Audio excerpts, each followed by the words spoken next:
FSL రిపోర్ట్ను ACB అధికారులు పరిశీలించారు. దర్యాప్తు అధికారులకు ఎఫ్ఎస్ఎల్ రిపోర్టు ఇవ్వలేమని కోర్టు చెప్పడంతో న్యాయమూర్తి సమక్షంలోనే ఎఫ్ఎస్ఎల్ రిపోర్ట్ను ఏసీబీ అధికారులు పరిశీలించారు. మరింత సమాచారం మా కరెస్పాండెంట్ తిరుమల అందిస్తారు. తిరుమల చెప్పండి, కోర్టు ఎందుకు నిరాకరించింది దర్యాప్తు అధికారులకు ఎఫ్ఎస్ఎల్ రిపోర్ట్ ఇవ్వడానికి? కొద్దిసేపటి క్రితం ఏదైతే ఒక 1 అవర్ బ్యాక్ ఈ ఏసీబీ అధికారులు ఎఫ్ఎస్ఎల్ నివేదికను కోరటం జరిగింది. అయితే దానికి ఎఫ్ఎస్ఎల్ వాళ్ళు ఇచ్చినటువంటి ఒరిజినల్ కాపీని ఇవ్వడానికి నిరాకరించినటువంటి కోర్టు, ఏసీబీ కోర్టు, దాని కోర్టు పరిధిలో ఉన్నటువంటి కాపీని ఇవ్వడానికి మాత్రం కొద్దిసేపటి క్రితం 2 సెకండ్ల క్రితమే అనుమతినిచ్చింది. అయితే ఏదైతే ఏసీబీ అధికారులు కోరినట్టుగా కూడా ఎఫ్ఎస్ఎల్ రిపోర్టు సమర్పించినటువంటి 4 నివేదికలను కూడా ఏసీబీ అధికారులతో పాటు మరికొంతమందికి అంటే మొత్తం 4 సెట్లుగా దీన్ని కాపీ చేయడానికి కూడా ఏసీబీ కోర్టు అనుమతినిస్తుంది.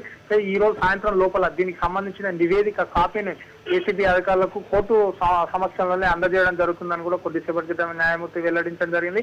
అయితే ప్రధానంగా మొదటగా ఏదైతే మొన్న సాయంత్రం ఎఫ్ఎస్ఎల్ అధికారులు సమర్పించినటువంటి ఫీల్డ్ కవర్ లో సమర్పించినటువంటి రిపోర్టును ఇవ్వడానికి మొదటగా అంటే ఏదైతే ఎఫ్ఎస్ఎల్ కి సంబంధించిన అధికారులు దాంట్లో స్పష్టంగా మెన్షన్ చేయడం జరిగింది.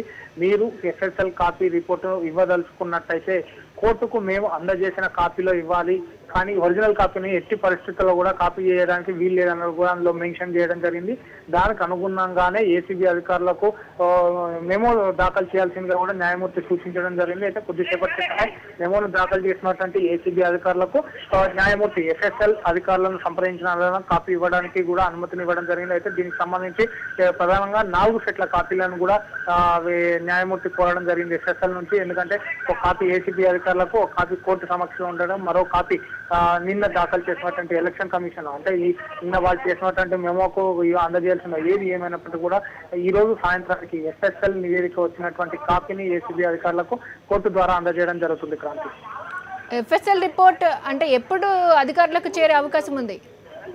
దానికి సంబంధించిన పూర్తి మెటీరియల్ కూడా ఈ ఏసీబీ అధికారులు కోర్టుకు సమర్పించాల్సిన ఉంటుంది. అయితే దానికి సంబంధించిన హార్డ్ డిస్క్లు కావచ్చు, వేరే ఇతర సంబంధించిన పూర్తిగా ఉన్నటువంటి మెటీరియల్స్ ఏదైతే ఈ ఆడియో వీడియోలకు సంబంధించిన రిపోర్టు ఎఫ్ఎస్ఎల్ వాళ్ళు అందజేశారో ఆ ఎఫ్ఎస్ఎల్ అందజేసినటువంటి రిపోర్టు సరిపడా మెటీరియల్ కూడా ఏసీబీ అధికారులు సమర్పించడం ఉంటుంది. అయితే వాళ్ళు ఈ రోజు సాయంత్రం లోపల దానికి సంబంధించిన పూర్తి మెటీరియల్ కూడా కోర్టుకు అందజేయడం జరుగుతుంది. వాళ్ళు మెటీరియల్ ఇచ్చిన అనంతరం వాళ్ళకు కాపీ ఇవ్వడం జరుగుతుంది.